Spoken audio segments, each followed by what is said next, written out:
Hello, my name is Callista, and welcome back to Firewatch. In the last episode, Henry got locked in cave 452.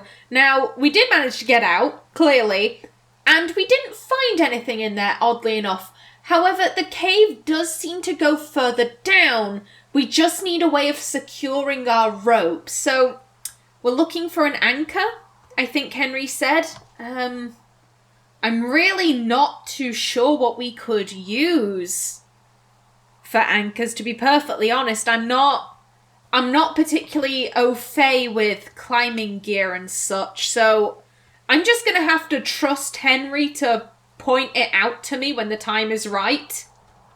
Oh.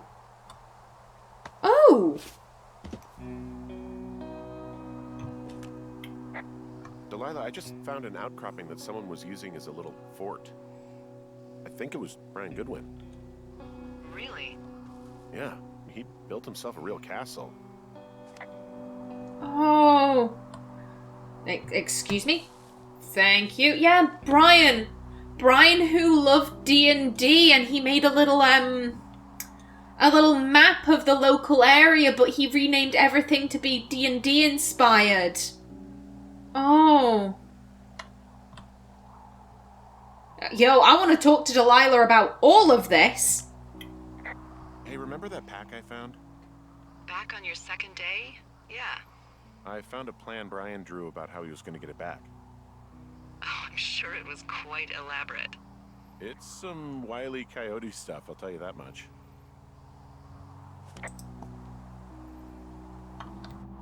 Oop. Let's see. Backpack retrieval plan Mark 4 to get boards 4 to 6, rope, doesn't know how much, he's going to borrow it, rocks 15, and tools that he also wants to borrow. Oh. So counterweight. Yeah, very, very Wile E. Coyote, but I noticed their pack contains my rope, our camera. Yeah, I'll keep this.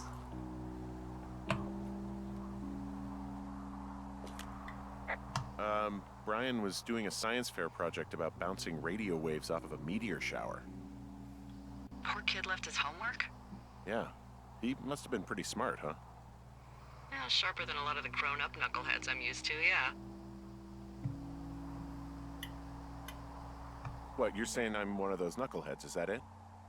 I wasn't, but, now that I think about it... Because I know lots of stuff. Oh, please, drown me in your surplus of knowledge.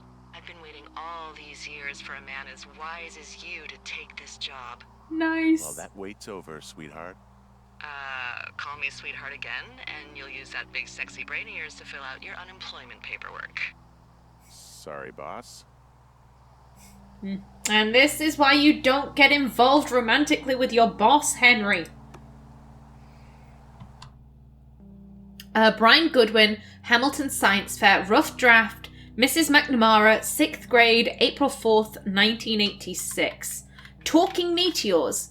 How ham radio waves can use meteors to talk to people far away. What if I told you that you could use meteors in our atmosphere to talk to people far away? You would probably think I was a liar, but you would be wrong. Meteors, the alien rocks that come to our planet from outer space, can be used to bounce ham radio waves off of... can be used to bounce ham... Excuse me, let me try that sentence again. Meteors, the alien rocks that come to our planet from outer space, can be used to bounce ham radio waves off of, and let you use your radio much better than normal. Right now you are thinking, okay Brian, this sounds like a movie, like Flight of the Navigator, it's not real. But you are wrong. It is real. It is science. It is possible because of meteor scatter communications. My science fair project proves that meteor scatter communications is real, but what is it? MSC is a radio propagation mode that utilizes the ionized trail of meteors within our atmosphere.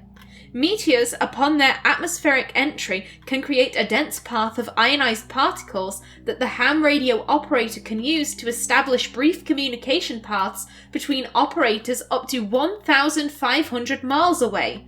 It's pretty cool. I'm going to test this by having a small chat with a friend my dad made in the army who lives in Albuquerque, New Mexico, 1,000 miles from my house. We are going to try to talk at a regular time, but my hypothesis is that that won't work and we will have to wait for a meteor shower so we can establish a communication. Very interesting. Yeah, he absolutely sounds like a smart kid. I found an old school folder. Brian was a hell of a doodler. It's a little weird that he'd just leave so much of his stuff out here. Well, maybe they were in a hurry when they left. Like I said, he wasn't supposed to be out here. Yeah. They almost got busted. Brian liked to go out on the railing of the tower and wave at the planes that dumped water on fires, and I got a call because someone thought a kid was up in Two Forks. I lied, and just said it was Ned. If I ratted him out, they would have been forced to leave, and I don't know, I guess I just felt like I was saving him from whatever shitty life Ned was gonna bring him back to. Not that it ended up mattering. Delilah. So, here's my... I get it. She thinks that she's doing a good thing. But they have rules in place for a reason. And here's the thing. Clearly, when these people left, they left quickly. Like I said, you don't just leave all of your stuff here. And so I'm guessing that someone must have found out anyway. I question so much of this. A folder that once held school papers and reports presumably defaced by Brian Goodwin. Let's see, what do we have? Yeah, Brian Goodwin, you're dead. The Draculords. I thought that was saying Draglords. No, Draculords.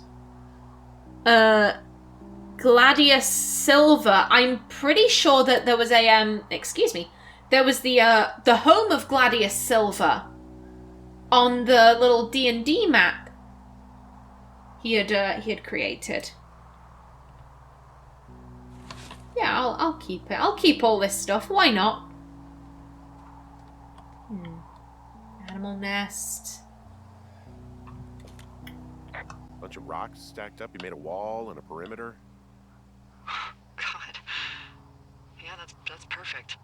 You know, maybe he made it because he was afraid of them. Whenever I think of Brian possibly going through this crap, I get sick to my stomach. Yeah. Sorry. I do get the feeling that Delilah was very fond of Brian. She liked this kid. She thought he was sweet, but it's, as I keep on saying this, rules are in place for reasons. Let's see. 5 degrees north, Richard Sturgeon. This way. Neil Black has just exposed the largest underground gambling racket in the nation's history. With the mayor basking in the glory, it's only when consequences come knocking is Neil Black called on again. Neil Black is a lot of things, but a fall guy isn't one of them. Have we read this one? This seems familiar to me. I swear down, it's only a matter of time before the powers that be do what they always do, put it all on Black. That sounds very familiar to me. Just drop it. And a comic book. He'd hide out here to read comics. The Black Band, his grief is his enemy's sorrow. Everyone this guy loves gets killed, so he honors them with a black armband which gives him superpowers. Well, that's fucking dark. Not the kind of comic I'd read, but... Go ahead, kill my family, it only makes me stronger, Jesus, that is some... Oh no, that's like some old Batman shit. Oh no, that... Oh, is there anything on the back? No, I can't turn it over. Okay. Yeah, that can go. Okay, stop. This poor kid's books. He was in the middle of really sprucing up the joint when they left. Can we... We can... Yo, I'm doing this. I want to... Yes! There aren't too many of them. It's... I just kind of feel a little bit badly. Like this kid clearly, you know, took his time and thought this entire thing out. So I feel kind of badly, like throwing it on the floor or... Excuse me, where do I put this one? Excuse me. There we go. There we go. Lovely. Yeah, like I said, he clearly put a lot of thought into this, so I kind of feel bad that he never got to complete it. Yeah, he's got some cushions. Oh, little dinosaur. Cute. Some paint. Now then, what do we have on here? He made the place pretty comfy, too. That's an achievement. Yeah, at the expense of what are probably stolen pillows. That little shit.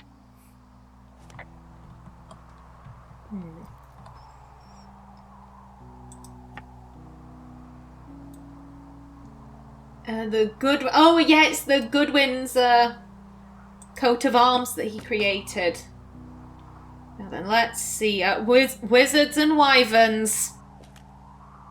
There's some grade A Dork contraband here. Dude! You found his pocket protector? I found a data sheet for one Gladius Silva, half-elf armor 7. Classic Wizards and Wyverns. Yeah, between this and the map I found in my tower, old Brian created quite the fantasy world. Gosh, Brian had everything he loved out there. Oh, yo, I've gotta see this. Player Brian, character Gladius Silver, alignment chaotic good, race half-elf, class range, half-elf ranger. That's a classic combo right there. Level 4, sex male, age 29, height 5'8", weight 135, appearance rugged, hair... He hasn't filled anything in for that. Black eyes... Oh no, hair black, eyes blue-green, clan homeworld, unintelligible nerd stuff. It isn't to me. Okay. Let's see. What's he got going on here? Okay, yeah, that's a pretty good... If this is all, strength, dexterity, constitution, wisdom and intelligence, can never remember which way they go, and then charisma. Yeah. Okay. I've never actually played a ranger before, so I don't know if that's a particularly good build for one. Of course we're going to keep that. And yeah, I do see the pittance, but I want to read everything first. He also stole his dad's climbing equipment, his anchors. That's convenient. Yeah, it is. I think he was going to hide them in a cash box or something and never got around to it. I mean, he left a note for a ranger to find them and send them back to him in Nebraska. Because he hated climbing? Yeah, it sounds like Ned was pushing him, and pretending to lose his anchors was the easiest way to put a stop to it. I hope it worked. God, what an asshole. Yeah. Man, that is the sort of thing that would have caused me to catch a beating growing up.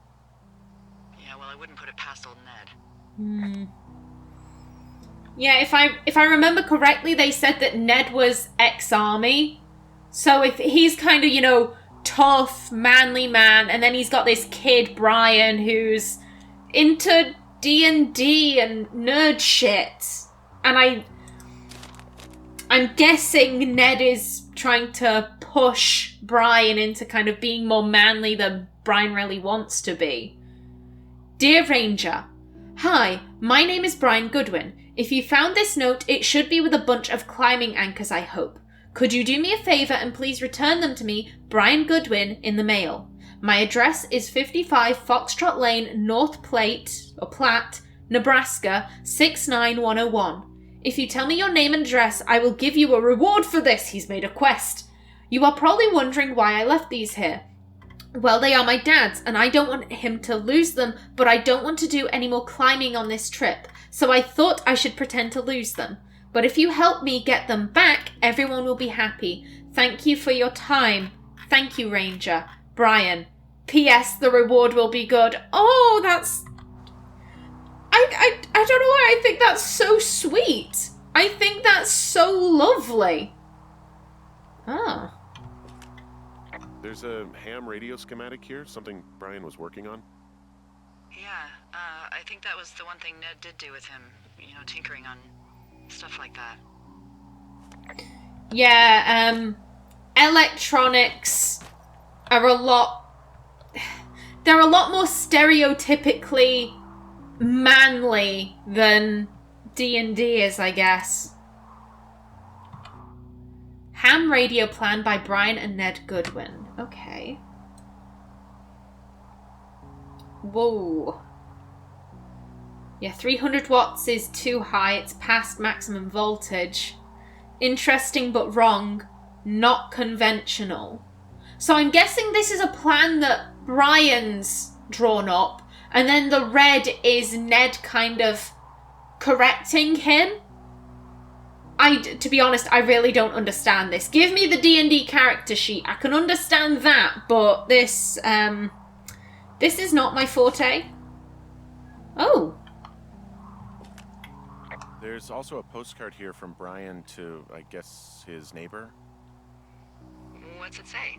That he's with his dad and sorry he can't mow his lawn this summer.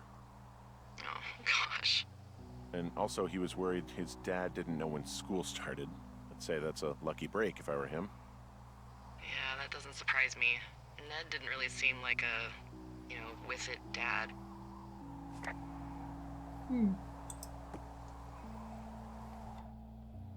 Dear Mr. Zackler, I'm with my dad in Lander, Wyoming. It's pretty neat. Dad fished in a spot called Sinks Canyon. Most of Wyoming looks like home in Nebraska, but then there are mountains and woods when you go far. I'm sorry I can't mow your lawn this summer, but I hope you found a good person to do it instead. Can you write back and tell my dad when school starts, because I don't think he knows. Your friend and neighbor, Brian Goodwin. Yeah, Brian seems like such a sweet kid. Very, thoughtful and considerate, and I just find this very sweet. And kind of sad. That might sound weird, but it's just the fact that he had to leave all of this stuff that he clearly loved behind, and as I don't know why, it's just touching something in my chest, and I'm like, oh, this is cute. It's sweet. There we go.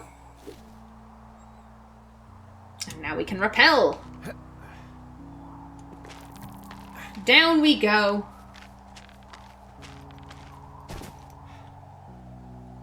How do I want to put this? What do you think is in there? Oh.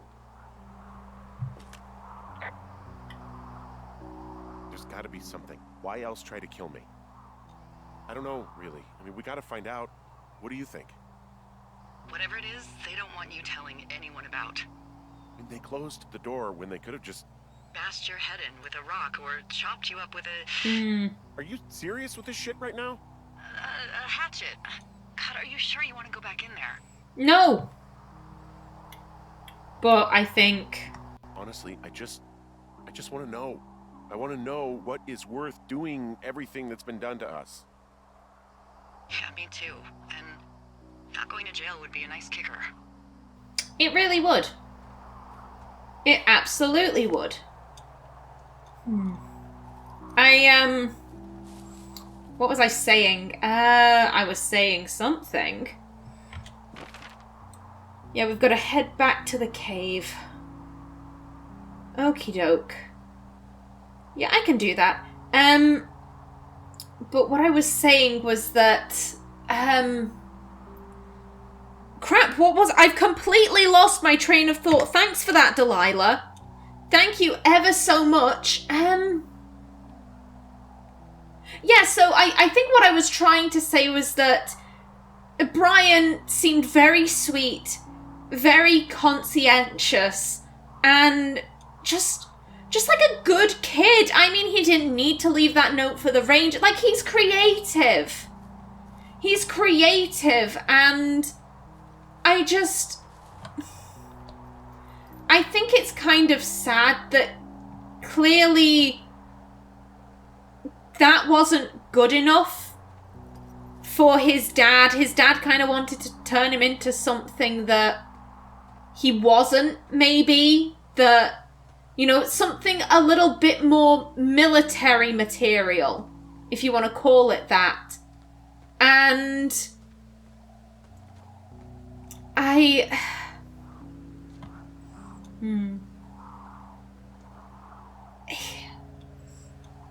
The thing that's getting me, the thing that is kind of, I don't know, we keep hearing about the Goodwins, and we keep hearing about how they mysteriously disappeared, and how it, you know, they one day they were there, and then the next day they weren't. And, ooh.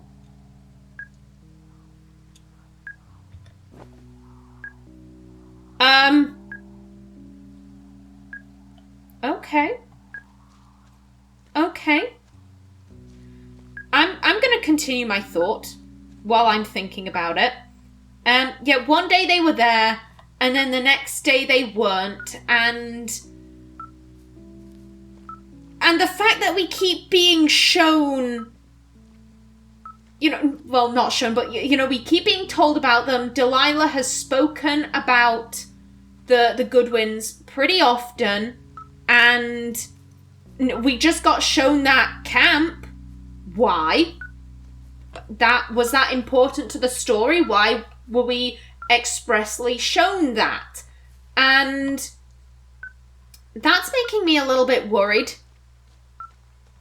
Because I know I haven't met Brian. We haven't spoken to him. But the bits of his...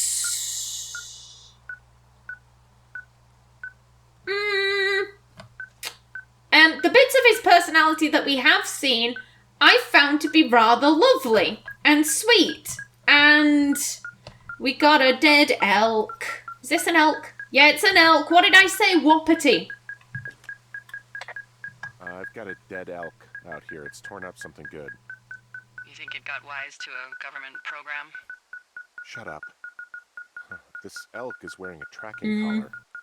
The wave receiver picked it up. Is that right? Yeah, it's numbered. Makes sense.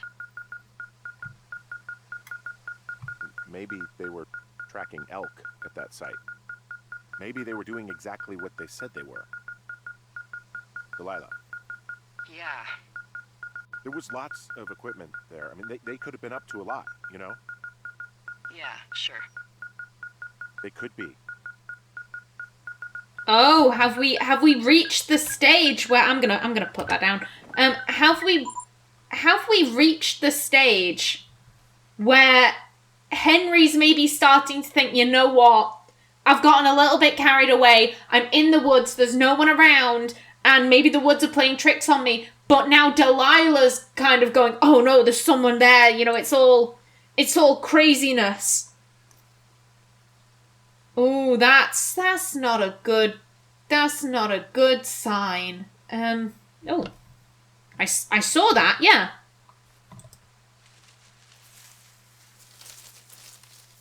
What is this? Where is this taking me?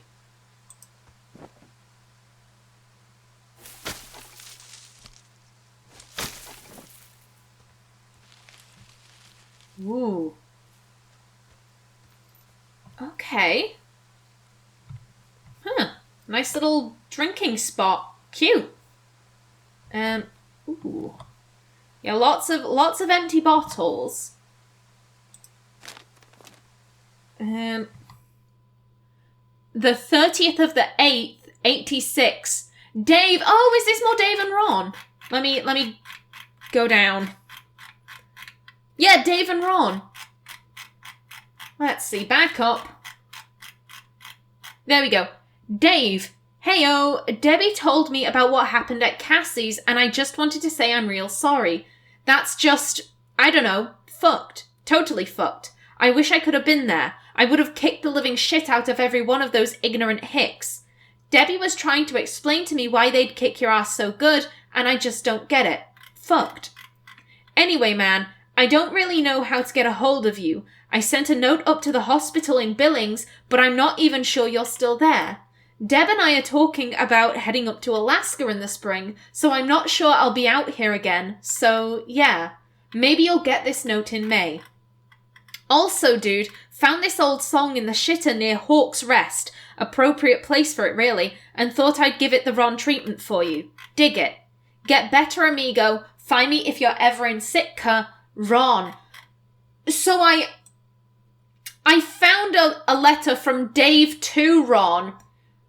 And at the time, I asked, are Ron and Dave gay and in a relationship? However, I completely forgot about Debbie. So what I think is going on here is that Ron is in a relationship with Debbie. And Dave is in love with Ron. And, like, Debbie was trying to explain to me why they'd kick your ass so good, and I just don't get it. Ron doesn't realize that Dave is gay.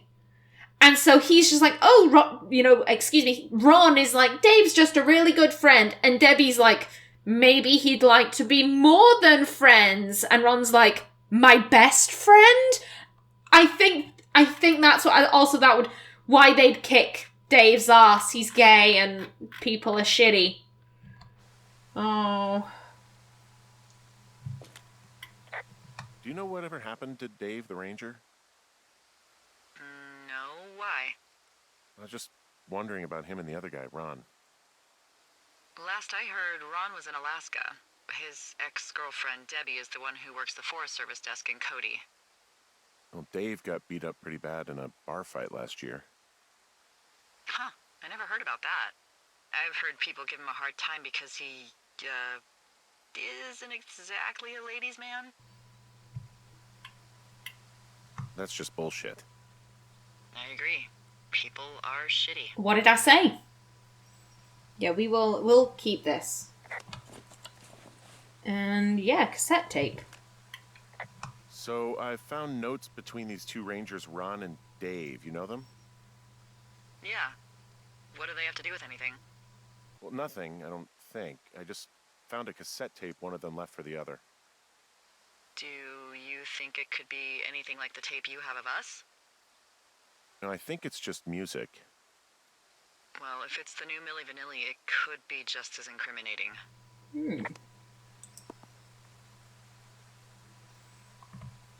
Why not? Oh!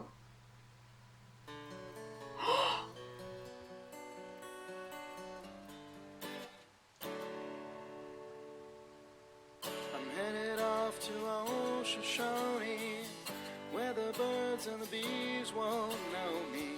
Man and war won't exist no more, and there ain't no gals to keep no score. I'm taking off for the woods, to a place where there ain't no shoots. Don't need no books or ponds or the ponderosas.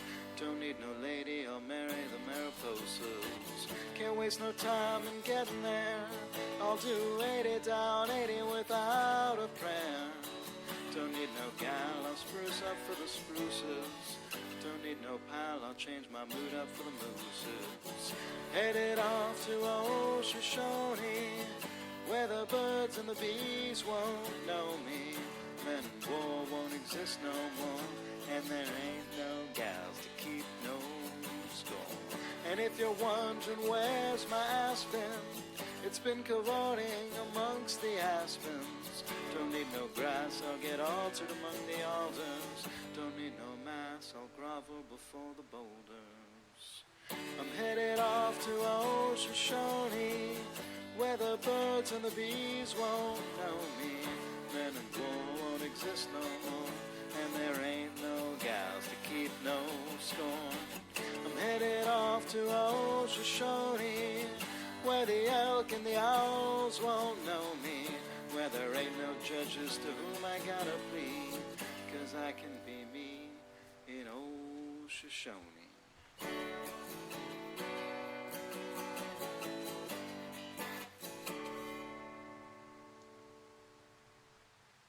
That was beautiful. I loved that. Oh, that was so unexpected. I was not expecting a song. But, okay, so as I was coming up here, I noticed the old outhouse. And in the letter it said, I found these lyrics in an old shitter. Aha. Come on, grab them. Q? Yeah. Oh, this. Oh, I wish I'd found this earlier. Then this would have made a lot more sense. Oh. That was. Yeah, of course I'm going to keep this. That was lovely. Oh. How did I not notice this? Yo, I've got... Where even am I? I'm nowhere near where I'm supposed to be. I'm supposed to be going back down to that cave. Oh, okay, I am out of time for this episode. Yeah, in the next episode, we'll be checking out that cabin and then heading back on down to the cave. But until then, please remember to like if you enjoyed, leave a comment below, and if you wanted to subscribe, it would be very much appreciated. I've been Callista. Thanks for watching, and see you in the next episode.